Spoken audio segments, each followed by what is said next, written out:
The Glove and Boots blog is an idea that we came up with, I guess, over a year ago, right? It's close to that, yeah. I think date-wise, the first one we cranked out was 10 months ago. We had done some other puppet projects and wanted to do something simple, just a video blog where you talk to the camera and have fun with it. We realized video blogging is pretty big, so why not kind of spoof that and do it with puppets? Yeah, the simplified version of what the blog is, it's two main puppets, Mario and Fafa. They talk to the camera about whatever we want to talk about, just like a video blog, and other puppets come in whenever needed. These are the main two characters. It's Fafa The Groundhog.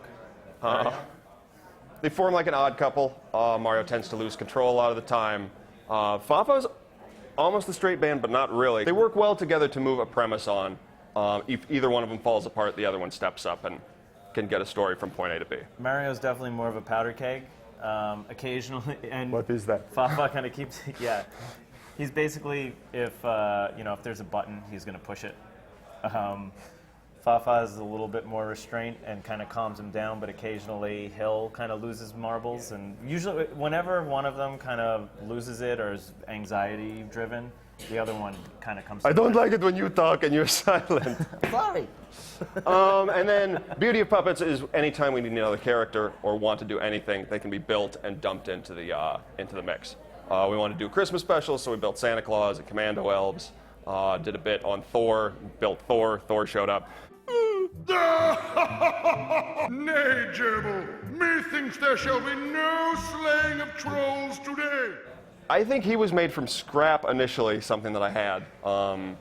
Then he was rebuilt, so it looks a little more solid.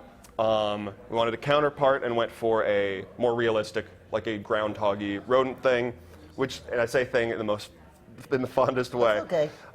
We initially took them when we were both unemployed, so we each had a puppet and performed, for Just change. street performing. Yeah, street performing.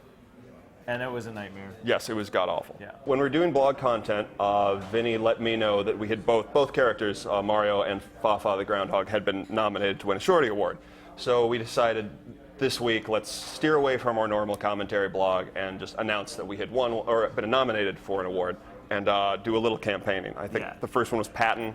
We got a little political and up in arms and just thought it would be fun to mix things up and change it that way. Log on to your Twitter account, citizens of Earth, and toss your nomination for me or for Fafa into the hat of righteousness. I think it's also worth saying that, when we were nominated, we looked at the nominations and we realized that there weren't, I think, the top person who was Justin Bieber's DJ at DJ Tay James. He was #1 and he had like 300 votes, I think. Mm-hmm. So it was an obtainable goal for us. And it was a perfect villain too. Like if you want to In a nice way, a villain. No, it was a very nice way. His pose in his Twitter thing. Yeah, he was doing one of these and muscles looking like a tough guy. Yeah, and we were two puppets, so we just thought it was like an innocent, Fighting villain. Yeah. Fighting, the DJ of Bieber Yeah. with a groundhog puppet. You vote for the Shorty Award through Twitter. So We have a small audience on YouTube, about 20,000 YouTube subscribers, and we had never really promoted the fact that we had Twitter feeds, and we never really made use of our Twitter feeds.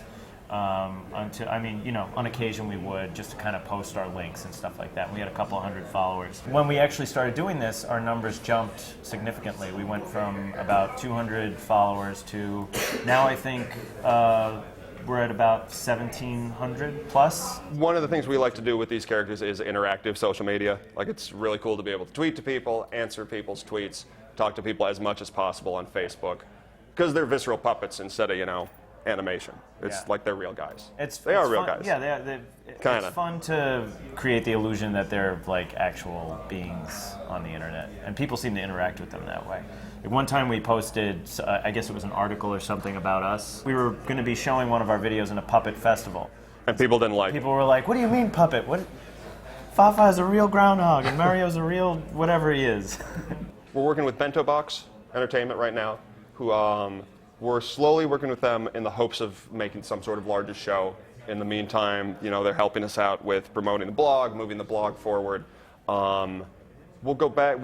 Eventually more characters will be added. The goal is to build an ensemble cast that can exist either digitally, online, or on television if that works out. That's what Bento Box is helping us with. You know, in the meantime, we're just looking to put out as much content as possible in the near future to, you know, try and build our presence online. Yeah, saying like a show as an end game is one thing, but we're excited with the characters we've got and want to keep building that world. Like you said, keep cranking out content, get other characters in there, change the sets up every once in a while, but not lose track of Mario and Fafa because they're the best. They're the leaders. Yes. Oh God, they're the leaders. They're the leaders. That is terrifying.